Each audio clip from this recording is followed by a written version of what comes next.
ഇന്നത്തെ ഭാഷയിൽ പറഞ്ഞാൽ പുരോഗമന രാഷ്ട്രീയ പ്രസ്ഥാനത്തിലൊക്കെയാണ് ഞാൻ പ്രവർത്തിച്ചെന്നാണ് എൻ്റെ ഒരു വെയ്പ്പ്. നിങ്ങൾക്ക് ഇഷ്ടമുണ്ട് സ്വീകരിച്ചാൽ മതി. അപ്പൊ അത്തരം കാലത്ത് തന്നെ എൻ്റെ മനസ്സിലെ സ്വാധീനമുണ്ടായത് യേശുക്രിസ്തു സാധാരണക്കാരനല്ല, അവൻ ദൈവപുത്രനായിരുന്നു. ഞങ്ങളൊക്കെ ഞങ്ങളുടെ പൊസിഷനുകൾ, ഞങ്ങൾക്കുള്ള എന്തെല്ലാം കാര്യങ്ങളുണ്ടോ അതൊക്കെ നാലാളൊന്ന് അറിയണം എന്ന് ആഗ്രഹിച്ചപ്പോ ഭൂമിയുടെ ഇവിടേക്ക് വന്ന യൂറി ഗഗാറിൻ എന്ന് പറഞ്ഞ മനുഷ്യൻ പറഞ്ഞത്, മനുഷ്യൻ സ്പേസിലൂടെ സഞ്ചരിച്ചതോ മനുഷ്യൻ ചന്ദ്രനിൽ എത്തിയതോ അല്ല അത്ഭുതം, ദൈവം ഭൂമിയിൽ വന്നതാണ് അത്ഭുതം.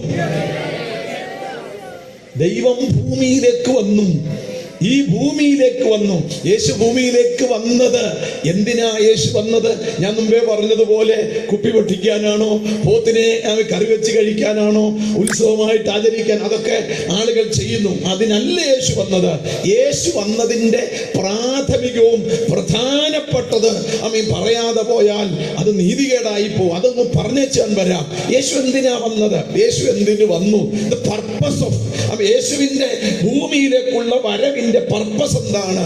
ദൈവത്തിന്റെ ദൂതനായ ഗബ്രിയേൽ മാലാഖ യേശുക്രിസ്തുവിന്റെ അമ്മയായ വിശുദ്ധ മറിയത്തിന്റെ അടുക്കൽ വന്നേച്ച് മറിയത്തോട് പറയുന്നത്, നീ ഒരു മകനെ പ്രസവിക്കും. ലോക ചരിത്രത്തിൽ ലോകത്തിലെ അത്ഭുതങ്ങളിലൊന്ന് നിങ്ങൾക്കറിയാമോ? ഇവിടെ ഇരിക്കുന്ന നാം ഓരോരുത്തരും, പ്രസംഗിക്കുന്ന ഞാനും, സ്ത്രീ പുരുഷന്മാരുടെ ഇഷ്ടം കൊണ്ട് ഭൂമിയിലേക്ക് ജനിച്ചവരായപ്പോ സ്ത്രീ പുരുഷന്മാരുടെ വൈകാരിക ഇഷ്ടത്തിൽ നിന്ന് വിഭിന്നമായി ദൈവേഷ്ടത്താൽ ഭൂമിയിലേക്ക് വന്ന ഒരേ ഒരാൾ. സ്വതന്ത്രം മർത്യന് പൊൻകുന്നം വർക്കിസാറ് പറഞ്ഞു, മർത്യനു വേണ്ടി മരക്കുരിശേന്തുവാൻ യെരൂശലേമിന്റെ പ്രിയപുത്രനായി ദൈവപുത്രൻ അവതരിച്ചു.